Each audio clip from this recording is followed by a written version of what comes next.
এই ওঠো না, ওঠো। হ্যাঁ, কে কে কে কে? কে আবার? ইন্দ্র দেবতা। আকাশে মেঘ ডাকছে, সকাল থেকে তুমুল বৃষ্টি হচ্ছে গো। হ্যাঁ, সে কি? এর মধ্যে সকাল হয়ে গেল? শুধু সকাল নয়, বেলা গড়িয়ে দুপুর হতে চললো। তোমার ঘুম ভাঙলো না? যাও যাও, চট করে ইলিশ মাছ নিয়ে এসো, আমি খিচুড়ি বসিয়েছি। ইলিশ মাছ? ও বাবা, সে তো অনেক দাম। আমি বরং ডিম নিয়ে আসছি, বুঝলে? খিচুড়ি আর ডিম। এই শোনো, সারা জীবন এত কিপটেমি করো না তো। শুধু অভাব আর অভাব। কিপটেমিটা তোমার স্বভাব হয়ে দাঁড়িয়েছে। আজকে খিচুড়ি আর ইলিশ মাছ হবে, ব্যাস। আর কোনো কথা শুনতে চাই না। দূর দূর, ঘুম থেকে উঠেই জ্বালাতন। হে ঈশ্বর, তুলে নাও, তুলে নাও। ভেবেছিলাম সারাদিন কোথায় পড়ে পড়ে ঘুমোবো, তা না, মৌকা পেয়ে ঠিক বাজারে পাঠিয়ে দিল। এখন গ্যাঁটের কড়ি খরচা করে ভালো দেখে ইলিশ মাছ কেন? দূর দূর দূর, ভাল লাগে না।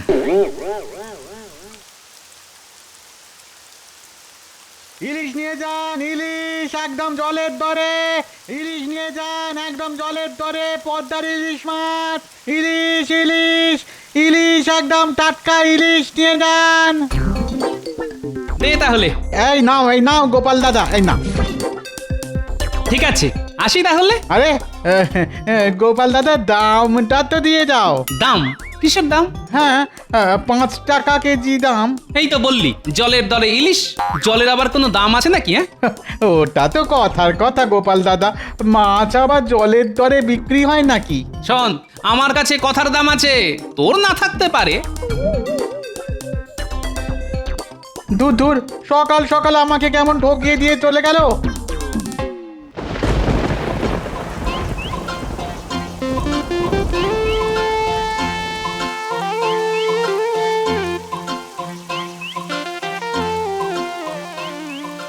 কি, ধান ক্ষেত তো জলে ভেসে গেছে।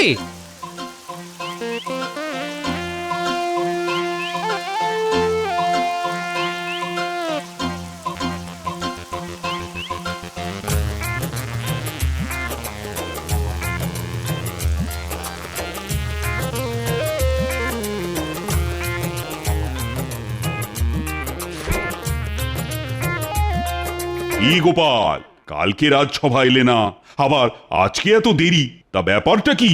আর বলবেন না মহারাজ, চারিদিকে রাস্তায় এত জল কাদা, কি আর বলবো। এক পা এগোচ্ছেই তো 3 পা পিছোচ্ছি। কালকে তো কিছুতেই রাজসভায় আসতেই পারলাম না। যতবারই বাড়ি থেকে এগোনোর চেষ্টা করি, ততবারই বাড়ির ভিতর ঢুকে যাই। ওই শুরু হলো গল্প। আচ্ছা, তাই যদি হয় তাহলে আজকে রাজসভায় এলে কি করে? হ্যাঁ, আমি জানতাম আপনি এই প্রশ্নটাই করবেন। আজকে রাজসভায় পৌঁছলাম কি করে? আজ তো বাড়ি থেকে বেরোতেই পরিকল্পনা করে নিয়েছি, আজ আর রাজসভার দিকে এগোবো না।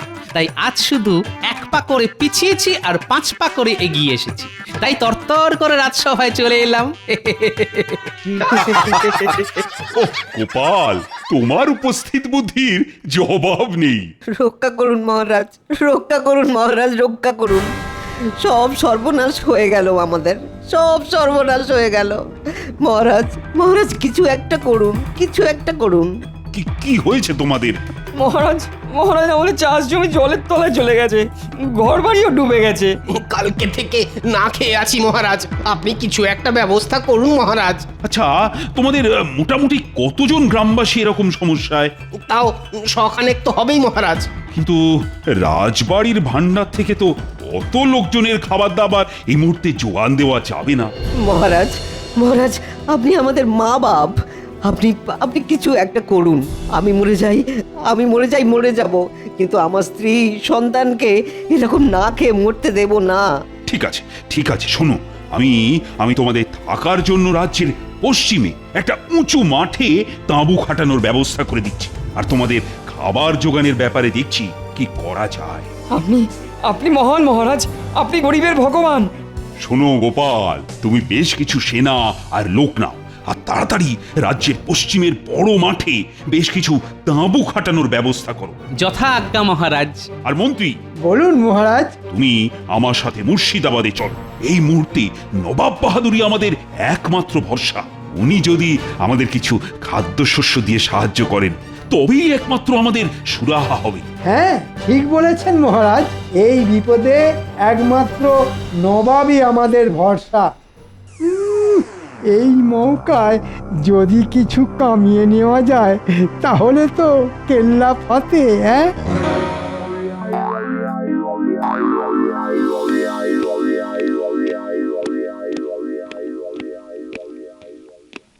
কি কৃষ্ণচন্দ্র, এত ঝড় জলের মধ্যে তুমি হঠাৎ আমার মহলে?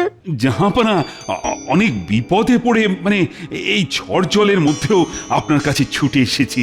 কি বিপদ কৃষ্ণচন্দ্র? জাহাপানা, আমার রাজ্যে অনেকের বাড়ি বর্ষার জলে ডুবে গেছে, চাষ জমিও জলে ভরে গেছে। এ তো খুবই খারাপ সংবাদ কৃষ্ণচন্দ্র। চাষ জমি ডুবে গেলে তো সারা রাজ্যে খাদ্যের সমস্যা দেখা দেবে। দেখা দেবে না জাহাপানা, দেখা দিয়েছে। কয়েকশো রাজ্যবাসী না খেতে পেয়ে অনাহারে রয়েছে। আপনি যদি কিছু খাবার দিয়ে সাহায্য করেন জাহাপানা, কোনোদিন আপনার কাছে হাত পাতিনি, আজ শুধু এইটুকু সাহায্য করুন জাহাপানা। কান্নায় আমার চোখে জল আসছে। আপনি আমাদের মা, আপনি আমাদের বাপ। জাহাপনা, আপনি আমাদের মা বাপ। আচ্ছা ঠিক আছে ঠিক আছে, আমি তোমার রাজ্যে কালকে সকালের মধ্যে 50 বস্তা করে চাল ডাল আর 10 বস্তা করে চিনি নুন পাঠিয়ে দেবো, ঠিক আছে? আপনি আপনি মহান জাহাপানা। আরে আরে এ তো আমার কর্তব্য।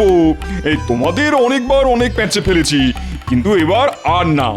এখন মানুষেরা বিপদে পড়েছে, তাই তাদের সাহায্য করা আমার কর্তব্য। কেমন? আসতে পারি? বাবা বাবা, আজ তো আমার মহলে দেখছি পুরো চাঁদের হাট বসেছে। তা বলো, কি বলবে? আর কি বলবো বলুন জাহাপানা, আমার রাজ্যেও তো বর্ষা এসে গেছে, তাই আগে থেকে ব্যবস্থা নিতেই আপনার কাছে ছুটে এসেছি। কি ব্যবস্থা? আপনি তো জানেন আমার রাজ্যে চাল ডালের উৎপাদন এবারে কম, যা হয়েছে সব গম জোয়ার বাজরা। তাই আমায় যদি কিছু চাল ডালের বস্তা দিতেন তাহলে বেশ জমিয়ে এই কটা দিন রাজ্য জুড়ে খিচুড়ি রান্না হতো। ওই একরকম বনভোজন আর কি। না না না না না, এখন তো আর সম্ভব নয়। কেন সম্ভব নয় জাহাপানা? আপনি হলেন বাংলার নবাব, আপনার কাছে কোনো কিছুই তো অসম্ভব হতে পারে না। আমি তো কয়েক বস্তা চাল ডাল চেয়েছি জাহাপানা, এই কদিন সবাই মিলে আনন্দ ফুর্তি করে খিচুড়ি খাবো বলে। না না না না, এখন আর অত আনন্দ ফুর্তি করতে হবে না। আমি একটু আগে কৃষ্ণচন্দ্রকে চাল ডাল দিয়ে সাহায্য করার প্রতিশ্রুতি দিয়েছি। কৃষ্ণনগরের অনেক চাষি না খেতে পেয়ে মরছে, তাই তাদের খাদ্যের যোগান আগে, তারপর তোমার ফুর্তি। আচ্ছা ঠিক আছে, আপনার কাছে কৃষ্ণনগর আগে, খাম্বাজ রাজ্য পরে, তাই তো? খাম্বাজ রাজকে হাত করে যদি এই সুযোগটা কাজে লাগাতে পারি তাহলে আমার ট্যাঙ্ক ফুলে ফেঁপে উঠবে। ব্যাস, তোমাদের থাকার ব্যবস্থা হয়ে গেল। এখন যতদিন না তোমাদের ঘর বাড়ির ব্যবস্থা হচ্ছে ততদিন তোমরা এখানেই থাকবে। ধন্যবাদ গোপাল দাদা। আচ্ছা আচ্ছা, বাবা, একটু একটু বৃষ্টিতে ভিজতে না ভিজতে ঠান্ডা লেগে গেল। আপনাকে কতবার বলেছি বৃষ্টিতে ভিজবেন না, কিন্তু কে কার কথা শোনে? আরে আরে, আমি কি আর নিজের ইচ্ছে ভিজেছি নাকি? কালকে ওই মুর্শিদাবাদ ফেরার বাবা, কি বৃষ্টি! প্রণাম মহারাজ, আপনি ডেকে পাঠিয়েছেন? হ্যাঁ মহারাজ, নবাব বাহাদুর কি খাদ্যশস্য পাঠিয়েছে? এই শোনো, ওই ভাড়ার ঘরে সমস্ত চাল ডাল চিনির বস্তা বোঝাই করা রয়েছে। তুমি তুমি ওখান থেকে নিয়ে ত্রাণ শিবিরে বিতরণ করা শুরু করে দাও চটপট। এবার বটা ঘটাকে দিয়ে বেশিরভাগ খাবার গোপন জায়গায় সরিয়ে ফেলতে হবে। তারপর আমায় আর দেখে কে? হ্যাঁ,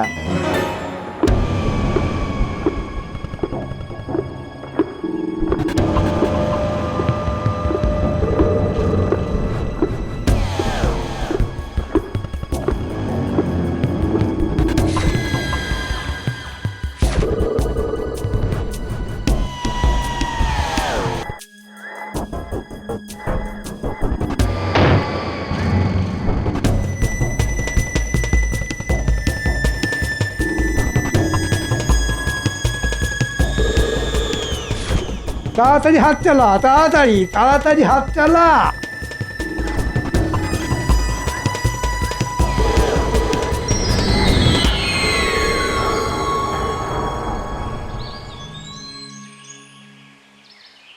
ব্যাস, এই 1 বস্তা চিনি, 1 বস্তা চাল আর 1 বস্তা ডাল শুধু বিতরণ হবে।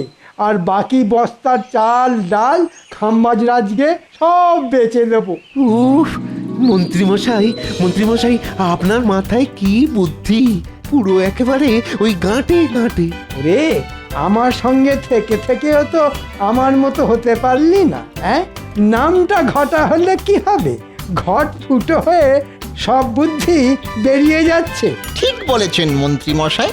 চল, এখন কথা না বাড়িয়ে ত্রাণ শিবিরে চল, নইলে এক্ষুনি বৃষ্টি নেমে গেলেই মুশকিল। হ্যাঁ হ্যাঁ, চলুন চলুন।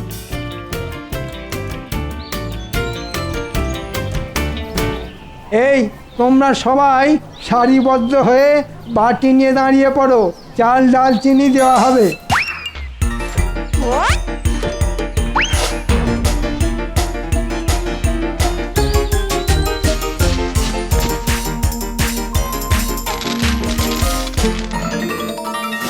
এ কি মন্ত্রীমশাই, মাত্র 1 বাটি করে চাল আর ডাল? এ তো আমাদের দুবেলাতেই শেষ হয়ে যাবে। তাতে আমি আর কি করব ভাই? নবাব যেটুকু দিয়েছেন তাই তোমাদের ভাগ বাটোয়ারা করে দিচ্ছি। কাউকে বেশিও দিচ্ছি না, কাউকে কমও দিচ্ছি না। কেউ না নিতে চাইলে বললো, তার ভাগেরটা আমি নিয়ে নেব। না না, নেব না কেন? বিপদের দিনে 1 মুঠো চালও সোনার থেকে দামি। নাও নাও।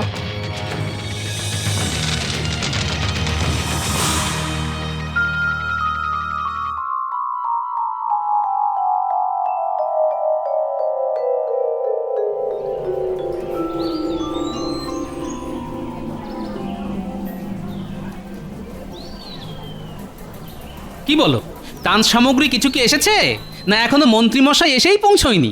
আর কি বলবো গোপাল দাদা, যা এসেছে তা না আসারই সমান। সবাইকে সবাইকে ছোট ছোট 1 বাটি করে চাল ডাল আর চিনি দিয়েছে। মাত্র 1 বস্তা করে চাল ডাল চিনি নিয়ে এসেছিল মন্ত্রী মশাই আর বটা ঘটা। এ কি, কয়েকশো লোকের জন্য নবাব বাহাদুর মাত্র 3 বস্তা খাবার পাঠিয়েছে? ঠিক আছে, তোমরা রান্না করো, আমি মহারাজের সাথে কথা বলে দেখছি কি করা যায়।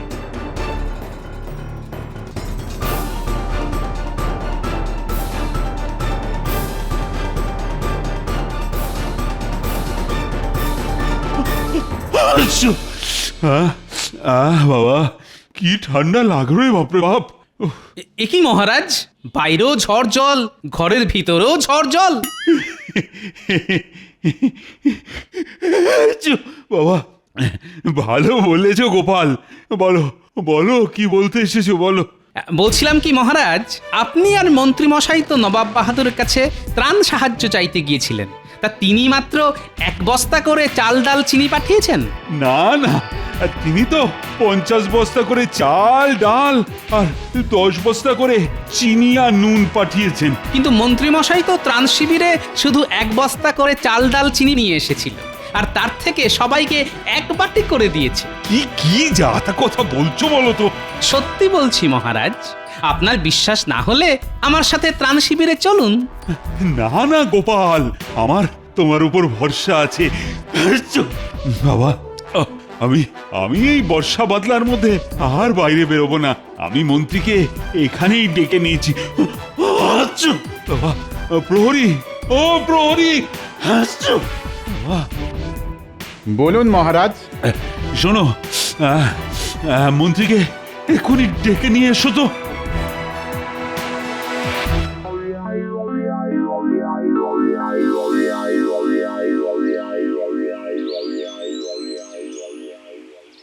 মন্ত্রী মশাই, ও মন্ত্রী মশাই, বাড়ি আছেন? কে? আমি প্রহরী। মন্ত্রী মশাই বাড়ি আছেন নাকি?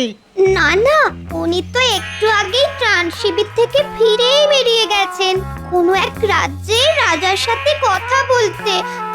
আমার কিছু বলেনি। আচ্ছা, ঠিক আছে।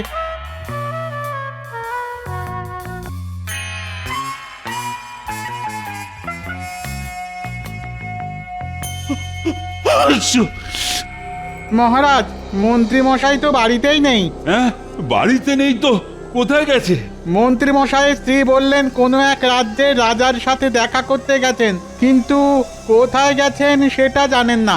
দেখলেন মহারাজ, এই লোকটাকে আপনি আজও চিনতে পারলেন না। এখন দেখুন কোথায় কার সাথে সন্ধি বাঁধতে চলে গেছে। শোনো গোপাল, এখন আর ওসব কথা বলে লাভ নেই। মন্ত্রীকে খুঁজে বের করতে হবে, আর তার আগে জানা দরকার বাবা ওই ওই বাকি ত্রাণের বস্তা মন্ত্রী কোথায় রেখেছে বা নিয়ে গেছে। হ্যাঁ, ঠিক আছে মহারাজ, আপনি আমায় একটু ভাবার সময় দিন, আমি দেখছি কি করা যায়।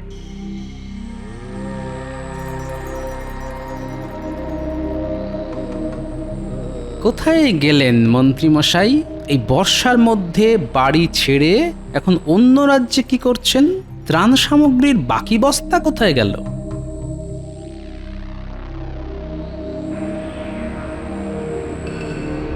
প্রশ্ন প্রশ্ন, এতগুলো প্রশ্ন মাথার মধ্যে ঘুরঘুর করছে, কিন্তু কোনো উত্তর খুঁজে পাচ্ছি না। ওরে বাপরে, এত পিঁপড়ের ঝাঁক কোথা থেকে এলো? এ কি, এরা তো সব মুখে করে চিনি নিয়ে আসছে। যাই তো গিয়ে দেখি কোথা থেকে আসছে। এ কি, পিঁপড়ের দল তো মনে হচ্ছে ওই দিক থেকে আসছে। কোথায় এত মিষ্টি জমেছে, গিয়ে দেখা যাক।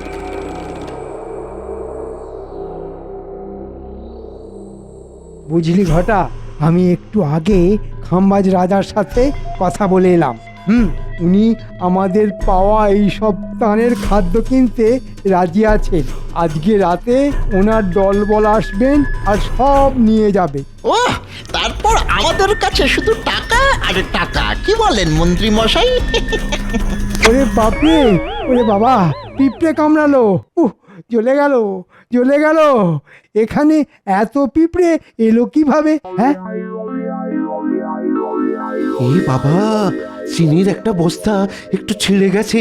শোন, তাড়াতাড়ি বস্তাটা ছুঁচ সুতো দিয়ে সেলাই করে চলে আয়। এখানে বেশি ঘোরাঘুরি করিস না।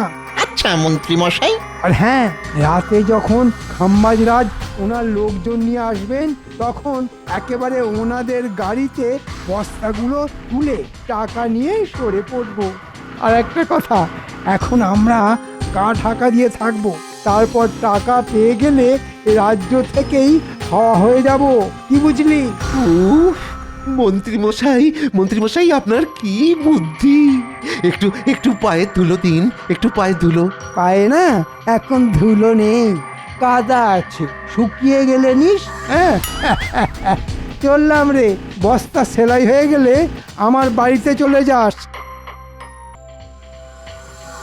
আচ্ছা, তার মানে এই ব্যাপার।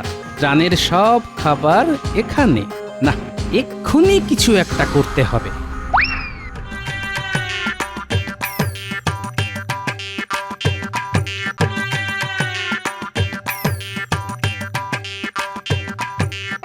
এই খাওয়া দাওয়া হয়েছে? হ্যাঁ গোপাল দাদা, এই তো আজকের মতো হলো, কিন্তু কাল থেকে কি খাবো নিজেরাও জানি না। শুধু কাল কেন, কাল থেকে আগামী যতদিন না অবধি জল বৃষ্টি কমছে, যতদিন না তোমাদের ঘর বাড়ি থেকে জল নামছে, ততদিনের খাবারের বন্দোবস্ত হয়ে গেছে। সত্যি গোপাল দাদা? হ্যাঁ সত্যি। তার জন্য তোমাদেরকে আমার সাথে একটা জায়গায় যেতে হবে। চলো চলো, তাড়াতাড়ি চলো।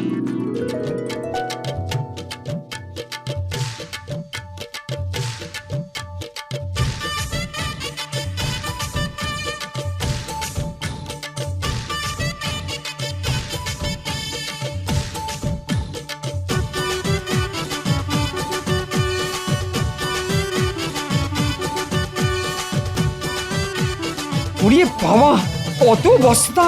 হ্যাঁ, এর মধ্যে চাল, ডাল, চিনি, নুন সব আছে। তোমরা সবাই এক একটা করে বস্তা নিয়ে শিবিরে চলো।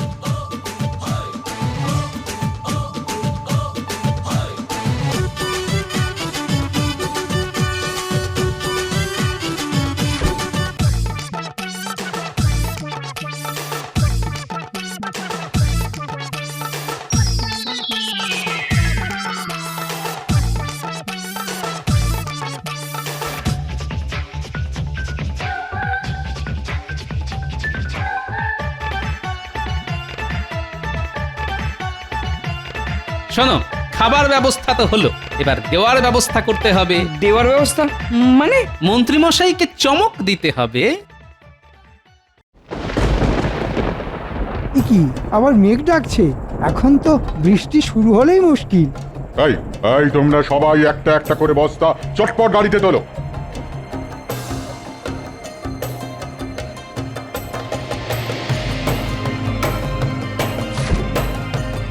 খাম্বাজরাজ, এবার আমার টাকাটা। হ্যাঁ হ্যাঁ, সে তো দেবই। এই মরেছে, বালি পাথর কোথা থেকে এলো? ছি ছি ছি ছি, মন্ত্রী তুমি আমাকে এভাবে ঠকাচ্ছিলে? এই বাকি বস্তাগুলোতে কি আছে দেখো তো দেখি।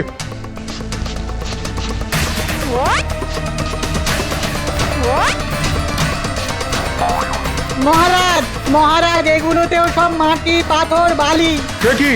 হ্যাঁ, বালি পাথরই তো পাবেন, কারণ খাবার যাদের পাওয়ার কথা তাদের কাছে চলে গেছে। মন্ত্রী, আমি গোপালের কাছ থেকে সব খবর শুনেছি। তুমি তুমি শরণার্থীদের মুখের খাবার খাম্বাজরাজকে বিক্রি করতে চলেছিলে। আগে ইয়ে না, মানে ও মন্ত্রী মশাই, এবারেও তো ফেঁসে গেলাম। সাবাস গোপাল, সাবাস। আজ তোমার জন্যেই এই শরণার্থীদের মুখে খাবার আসবে। তুমি যদি বিচক্ষণ না থাকতে তাহলে তো এতক্ষণে সব হাওয়া হয়ে যেত। একজন সৎ কর্তব্যপরায়ণ রাজ্যবাসী হিসেবে এ তো আমার কর্তব্য মহারাজ।